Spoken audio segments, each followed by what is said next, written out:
Hello everyone, আশা করি সবাই ভালো আছেন। এসআর রিভিউ চ্যানেল আপনাদের সবাইকে স্বাগতম। তো এখন আমরা কথা বলবো বাংলা চলচ্চিত্রে মেগাস্টার শাকিব খানের সাথে যিনি মুভি করে আসলে যার উত্থান এবং তিনি এখন একাই আহ, যার মুভিগুলো আসলে ভালো হয় সেই নায়িকা হচ্ছেন বুবলি।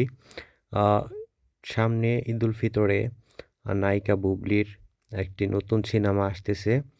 এখন পর্যন্ত জানা গেছে ঈদুল ফিতরে পিনিক নামে একটি মুভি আসতেছে বুবলির। আসলে আহ, জাহিদ জুয়েল পরিচালিত পিনিক মুভিটির ফার্স্ট লুক পোস্টার এরই মধ্যে আপনারা সবাই দেখেছেন।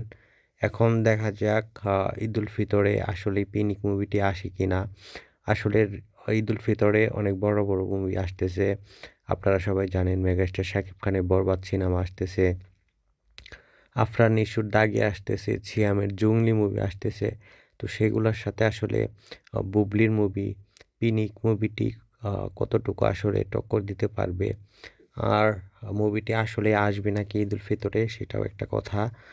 তো দেখা যাক পিনিক মুভিটি আসলে ঈদুল ফিতরে আসে কিনা। আর মুভিটি যদি আসে তাহলে তো ভালো। আহ, যারা বুবলির ফ্যান ফলোয়ার আছে তারা সবাই দেখতে পারবেন।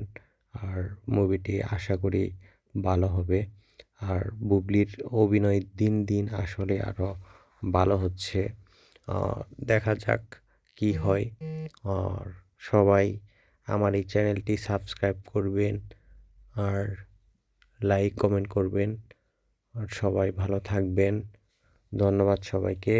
আর বুবলির পিনিক মুভির জন্য শুভকামনা রইল। আর ফার্স্ট লুক পোস্টারটা অনেক ভালো হয়েছে পিনিক মুভির।